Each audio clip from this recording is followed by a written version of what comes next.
Number 1, ఏదైనా కాలేజీలో staff work చేసేవారు లేదా మెడికల్ హాస్పిటల్స్లో వర్క్ చేసేవారు వాళ్ళకి ఖచ్చితంగా బయోమెట్రిక్ అనేది ఉంటుంది. ఎక్కువగా నేను చూస్తున్న దగ్గరలో అయితే ఫింగర్స్ని పెడతారు బయోమెట్రిక్కి.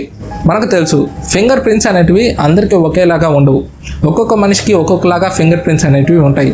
కానీ మనిషి పెరిగే కొద్దీ వాళ్ళ యొక్క పనుల వల్ల వాళ్ళ యొక్క ఏలి ముద్రలు అనేటివి క్రమేణా కోల్పోవచ్చు. అలాంటప్పుడు ఫింగర్స్ కన్నా కూడా ఐస్ అనేటివి చాలా ఎఫెక్టివ్గా పనిచేస్తాయి. ఈ యొక్క బయోమెట్రిక్లో ఐ లోపల ఉండే ఐరిస్ అనేది మన వయసు ఎంత పెరిగినప్పటికీ ఆ ఐరిస్ని మనం కోల్పోం. అంతేకాకుండా ఐ లోపల 240 రికగ్నిషన్ పాయింట్స్ ఉంటాయి. అంటే కండరాలు, మచ్చలు ఇటువంటివి. వీటిని గుర్తించి బయోమెట్రిక్ మెషిన్ అనేది ఫలానా మనిషి అని గుర్తిస్తుంది. క్రమేణా ఐస్ని స్కాన్ చేసే బయోమెట్రిక్స్ కూడా అన్ని చోట్ల రాబోతున్నాయి. ఎందుకంటే ఫింగర్ ప్రింట్స్తో పోలిస్తే ఐస్ని స్కాన్ చేసే బయోమెట్రిక్ అనేది చాలా ఎఫెక్టివ్గా ఉంటుంది. నెంబర్ 2, ఈ మధ్య ఏ సోషల్ ప్లాట్ఫామ్ చూసినా ఇన్సూరెన్సెస్ అనేటివి చాలా ఎక్కువగా వినబడుతూ ఉంటాయి. నేను ఇప్పుడు ప్రమోషన్ వీడియో అయితే చేయట్లేదు. అసలు ఇన్సూరెన్స్ అనేది ఎంతమంది ప్రపంచవ్యాప్తంగా ఫేమస్ ఉన్నవారు వాళ్ళ యొక్క బాడీ పార్ట్స్కి తీసుకున్నారు అని చెప్తున్నాను. సింగర్స్ అయిన మరియా క్యారీ, బ్రూస్ స్ప్రింగ్స్టీన్ వీళ్ళిద్దరూ కూడా వాళ్ళ యొక్క గొంతుకి ఇన్సూరెన్స్ అనేది తీసుకున్నారు. ఫుట్బాల్ ప్లేయర్స్ అయిన క్రిస్టియానో రొనాల్డో మరియు డేవిడ్ బెక్హామ్ వీళ్ళిద్దరూ కూడా వాళ్ళ యొక్క కాళ్ళకి మిలియన్స్ ఆఫ్ ఇన్సూరెన్సెస్ తీసుకున్నారు. అంతేకాకుండా యాక్టర్స్ అయిన జూలియా రాబర్ట్స్ మరియు అమెరికా ఫెరారే వీళ్ళిద్దరూ కూడా వాళ్ళ యొక్క స్మైల్కి ఇన్సూరెన్సెస్ తీసుకున్నారు. ఎందుకంటే వాళ్ళు యాక్ట్ చేసేటప్పుడు వాళ్ళ యొక్క స్మైల్ అనేది ప్రేక్షకుల్ని అలరిస్తూ ఉంటుంది ఫిల్మ్లో. అదే వయసు పెరిగే కొద్దీ వాళ్ళ యొక్క స్మైల్ అనేది కనుమరుగైపోతే వాళ్ళకి ఇంకా ఫ్యూచర్ అనేది ఉండదు యాక్టింగ్లో. దాంతో వాళ్ళకి మనీ అనేది జనరేట్ కాదు కాబట్టి వాళ్ళు ముందుగానే ఇన్సూరెన్స్ అనేది తీసుకుంటారు. అందుకని మీరు కూడా మీ ఫుల్ బాడీకి ఇన్సూరెన్స్ అనేది తీసుకోండి, అది చాలా మంచిది. నెంబర్ 3, మీరు ఎప్పుడైనా ఇది గమనించారా? ఎవరైనా లాయర్స్ తమకు తాము అడ్వర్టైజ్ చేసుకోవడం, వాళ్ళు ఎందుకని తమకు తాము అడ్వర్టైజ్ చేసుకోరంటే బార్ కౌన్సిల్ రూల్స్లో రూల్ 36లో ఈ విధంగా ఉంది. తమకు తాము ఒకవేళ అడ్వర్టైజ్ కానీ చేసుకుంటే వాళ్ళు వాళ్ళ యొక్క అడ్వకేట్ పదవి నుంచి తీసివేయబడతారు అని. ఒక న్యాయ వ్యవస్థలో ఉన్నప్పుడు అడ్వకేట్ అనే ఒక పదవిని ఒక బిజినెస్ చేయకూడదు. వాళ్ళ యొక్క కేసెస్ పెరిగే కొద్దీ వాళ్ళ అనుభవం కొద్దీ వాళ్ళకి మంచి పేరు అనేది సొసైటీలో ఆటోమేటిక్గా పెరుగుద్ది. దాంతో అడ్వర్టైజ్ అనేది ఆటోమేటిక్గా జనరేట్ అవుద్ది.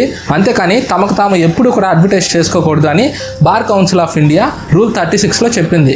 కానీ 2008లో ఒక అమెండ్మెంట్ అనేది జరిగింది. వాళ్ళ యొక్క పర్సనల్ వెబ్సైట్లో వాళ్ళ గురించి వాళ్ళ యొక్క కేసుల గురించి కొంతమేరకు ఇన్ఫర్మేషన్ అయితే ఇవ్వచ్చు అని అమెండ్మెంట్ అనేది జరిగింది 2008లో. అలా వాళ్ళ యొక్క ప్రమోషన్ అనేది జరుగుతూ ఉంటుంది. అండ్ మీరేమనుకుంటున్నారు ఈ ఫ్యాక్ట్ గురించి కింద కామెంట్ సెక్షన్లో చెప్పండి. నెంబర్ 4, MS ది వరల్డ్ అనే ఒక షిప్ ఉంది. ఇందులో 165 రెసిడెన్సెస్ ఉంటాయి, 19 స్టూడియో అపార్ట్మెంట్స్ అండ్ 40 స్టూడియోస్ ఉంటాయి. యావరేజ్గా 150 నుంచి 200 రెసిడెన్సెస్ అండ్ గెస్ట్స్ ఉంటారు ఇక్కడ. ఆ షిప్లో luxurious restaurants, grocery store and gym, spa ఇటువంటివి ఉంటాయి. అంతేకాకుండా గోల్ఫ్ ఆడుకునే దానికి చోటు కూడా ఉంటుంది. అక్కడే పిల్లలకి చదువు, ఏమైనా విపత్తు వచ్చినప్పుడు ఎలా తప్పించుకోవాలి అని వాళ్ళే ట్రైనింగ్ ఇస్తారు. ఆ షిప్లో ఉండే అపార్ట్మెంట్స్ అన్నీ కూడా ఇప్పటికే అమ్ముడుపోయినాయి. అది ప్రపంచం మొత్తం కూడా తిరుగుతూ ఉంటుంది. ఏదైనా ఒక చోటు 3 రోజులు ఆగుద్ది. ఆ 3 రోజులు ఈ షిప్లో ఉండే రెసిడెంట్స్ అక్కడికి వెళ్ళి ట్రావెల్ చేస్తారు. అంతేకాకుండా ఏదైనా చోట ఒలింపిక్స్ లాంటివి జరుగుతుంటే అక్కడికి ఆ షిప్ అనేది వెళ్ళుద్ది. వీళ్ళు ఏ చోటుకి వెళ్ళాలి అని మొత్తం కూడా ఓటింగ్స్ లాగా జరుగుద్ది. మెజారిటీ ఆఫ్ ఓటింగ్స్ ప్రకారం వాళ్ళు ఆ చోటుకు వెళ్తారు. 280 అనుభవం కలిగిన ప్రొఫెషనల్ క్రూ అనేవారు ఈ యొక్క షిప్ని నడుపుతారు. మొదటిసారిగా 2002లో ఈ షిప్ని కట్టారు. అప్పటి నుంచి ఇప్పటి దాకా కూడా అది ప్రపంచవ్యాప్తం తిరుగుతూనే ఉంది. 196.35 మీటర్స్ ఉంటుంది షిప్ అనేది.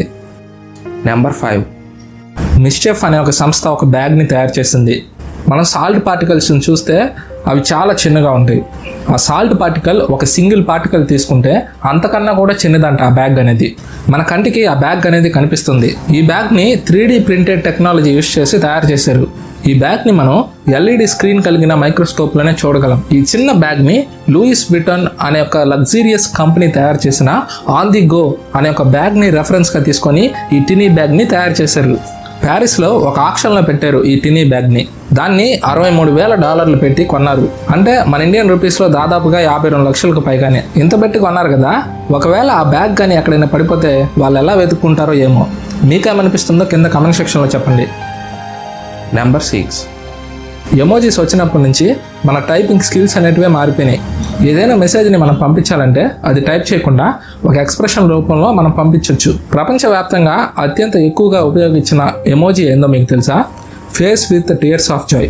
దాదాపు 75 దేశాల దాకా కూడా face with tears of Joy అనే ఒక ఎమోజీ చాలా ఎక్కువగా ఉపయోగించబడింది.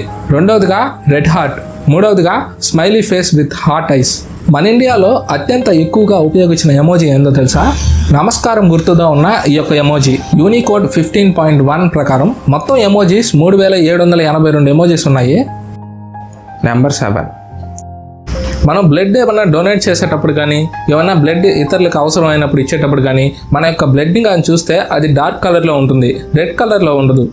ఎందుకంటే మన బాడీ లోపల వీన్స్లో ఎక్కువగా బ్లడ్ అనేది ఫ్లో అవుతూ ఉంటుంది. ఈ వీన్స్ దగ్గర ఆక్సిజన్ అనేది చాలా తక్కువగా ఉంటుంది. మళ్ళీ ఈ బ్లడ్ అనేది హార్ట్ దగ్గరికి వెళ్ళినప్పుడు మళ్ళీ ఆక్సిజన్ని తెచ్చుకుంటుంది. అందుకని హార్ట్లోని ఆర్టరీస్ దగ్గర రెడ్ కలర్గా ఉంటుంది బ్లడ్ అనేది. ఎందుకంటే అక్కడ ఆక్సిజన్ శాతం అనేది చాలా ఎక్కువగా ఉంటుంది. అంతేకాదు బ్లడ్ అనేది ప్రతి ఆర్గాన్ దగ్గర ఫ్లో అవుద్ది. ప్రతి ఆర్గాన్ దగ్గర ఉన్న వేస్ట్ మెటీరియల్ని బ్లడ్ అనేది క్లీన్ చేస్తుంది. అంతేకాకుండా మన బాడీ లోపల ఏమైనా ఇన్ఫెక్షన్స్ లాంటివి కానీ పెరుగుతూ ఉంటే బాడీ తమకు తాము రిపేర్ చేసుకునే దానికి బ్లడ్ అనేది చాలా హెల్ప్ అవుద్ది.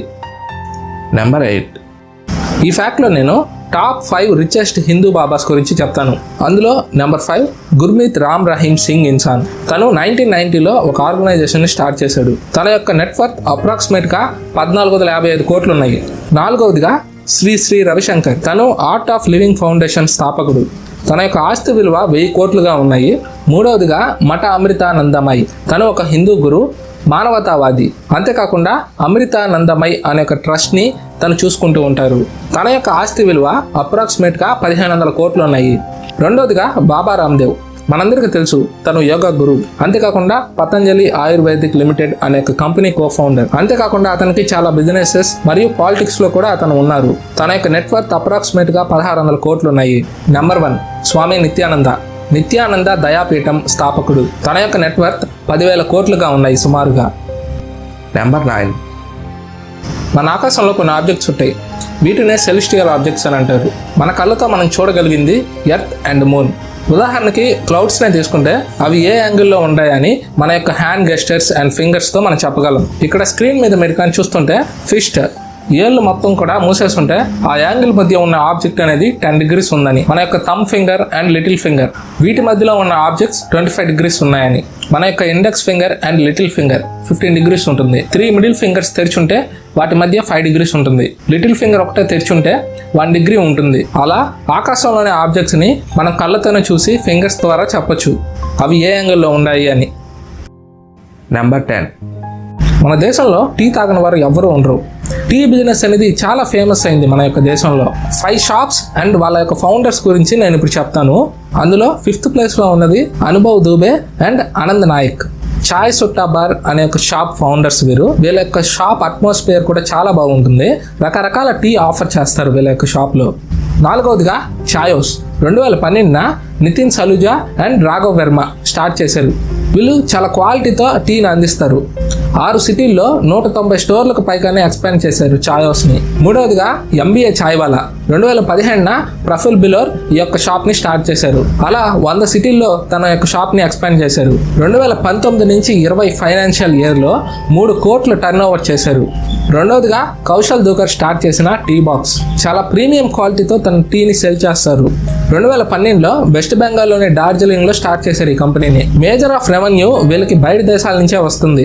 ఫస్ట్ ప్లేస్లో ఉంది చాయ్ పాయింట్. 2010లో బెంగళూరులో స్టార్ట్ చేశారు అములిక్ సింగ్ బిజ్రాల్. మన దేశంలోనే మోస్ట్ సక్సెస్ఫుల్ టీ కేఫ్ ఇది. వాళ్ళ యొక్క సర్వీస్ అండ్ డెలివరీలోనూ చాలా యూనిక్ అప్రోచ్ ఉంటుంది. అందుకని చాయ్ పాయింట్ అనేది చాలా ఫేమస్ అయింది.